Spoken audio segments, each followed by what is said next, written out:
What's the Knicks up to? What are they up to? Because that was the top of the ESPN.com news stack today, is that Scott Perry is not getting renewed for the Knicks. What are they going to do at the general manager position? What does this mean, do you think? Well, again, with all due respect to Scott Perry, he was not the lead. And something that's happened, this is in the weeds, Rich. There's been title, embellishment in the NBA the last 5 years. Yes. There's no more general managers. They're now all presidents, and the number 2 is called general manager. No offense to Scott or anybody, but Leon Rose is still firmly in control there, and he's got a very full staff. Scott Perry was a holdover from the previous regime. But I think if you look at the Knicks, last summer they were very, very patient. They could have gone and gotten Donovan Mitchell, and it was going to cost them a lot in terms of draft compensation and young players. And they were patient. They said, we don't think that we need to make this move right now, and they were rewarded. The moves that they did make, specifically Jalen Brunson and Josh Hart and their young players developing and showing trust in Julius Randle, they got farther than the team that traded for Donovan Mitchell, the Cavs. They beat them. And so I think the challenge for the Knicks right now is, can they remain patient? And what I mean by that is they are loaded and ready. I think they could make 2 blockbuster trades with everything that they've got in terms of draft picks and in terms of young players on their roster and usable, tradable contracts. I think they could acquire 2 big-time players. The challenge for them, this is what I think that they've been discussing, is stay patient. Wait for the big one. Wait for the big-time star that becomes available that can take them from 4th to 1st. They don't want somebody that can take them from 5th to 3rd. And I think that's what the summer is going to be about for the Knicks. Well, and then, I the name Lillard obviously leaps to mind here, and I imagine the draft is going to be an inflection point for what the Blazers might want to do with Damian Lillard, if that's even something to do. What do you think about his availability this summer and the timeline on that, since you mentioned timeline? Rich, I think what's going on in Portland is maybe the most fascinating thing in the league. Once the finals end, that's where a lot of the focus will be, because this is not sources said. This is not insiders are saying. At the end of the season, Damian Lillard came out and said, I don't want to play with more players who are going to take 2 or 3 years to develop. No offense to all those guys. I want to play with guys who can help me right now. The general manager, who in that case is the number 1 decision maker, Joe Cronin, came out and said, yep, we're going to honor Dame here, and we're going to make moves to acquire players that can help us right now. And then they fell backwards into the number 3 overall pick of the lottery. And, Rich, I don't even, you say the number 3 overall pick and people say, oh, Michael Jordan. Forget about Michael Jordan. I'm just going to talk about the last 10, 12 years. The number 3 picks are guys like Luka Doncic, Joel Embiid, James Harden, Jason Tatum, Jaylen Brown.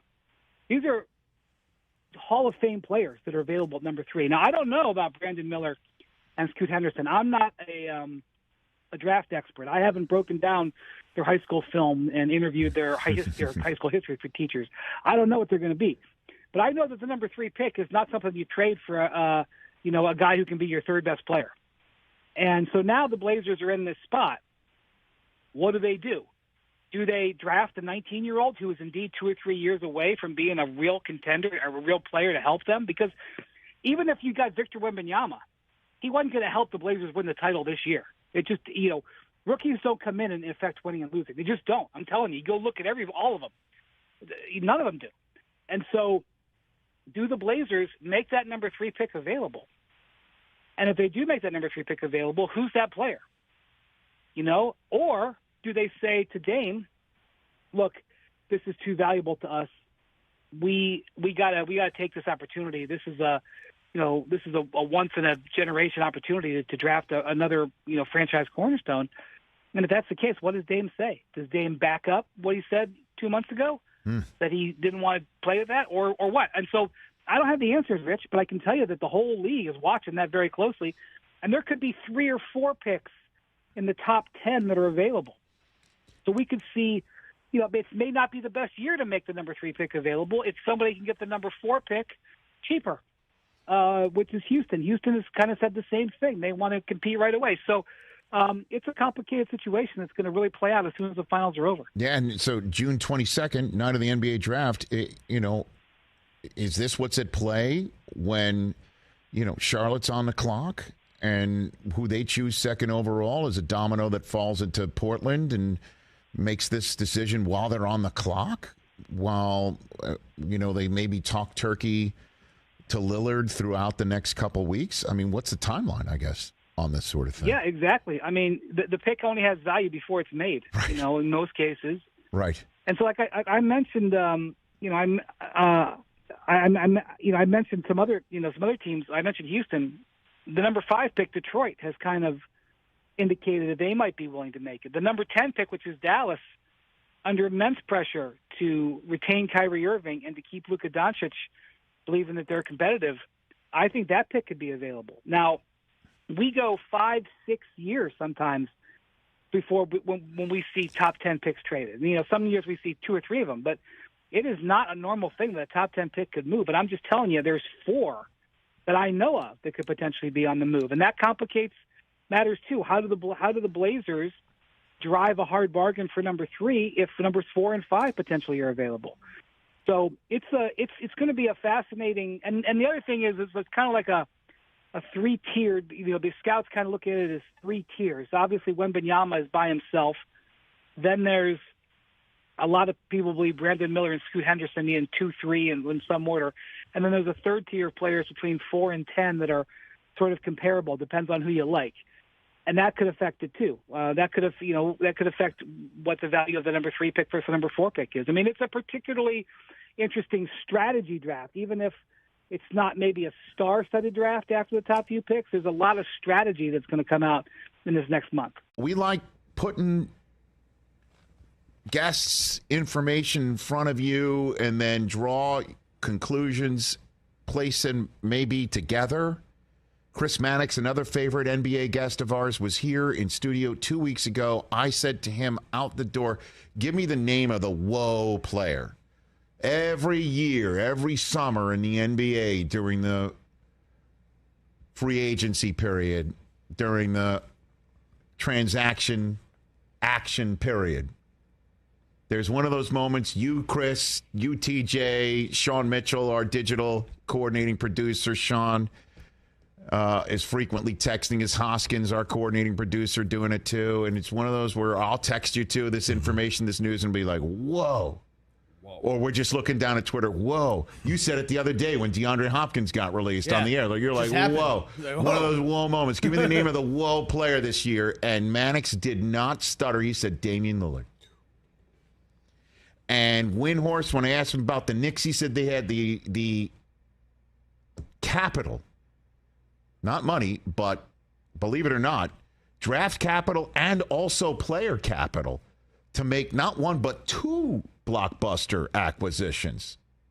I don't know who the second one would be, but the first one, you hear age 32, Damian Lillard wearing number 0 in New York City, he would own the spot. Own it. In the same way he'd own Philadelphia, he'd own a spot in Boston. Whoever wants to try and acquire him, because I imagine Portland would prefer to send him east as opposed to down the coast. Yeah.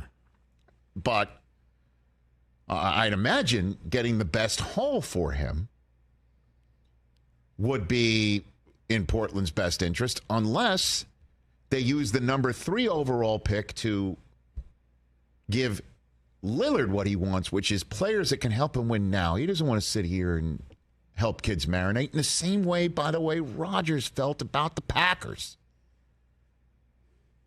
His Mona Lisa Vito stomping foot clock is ticking, And so he wants to try and win now. He's done with the bring me some of these kids and let's all grow together. That draft night, man. It's going to be like, the Blazers think Brandon Miller or Scoot Henderson, who do they like more?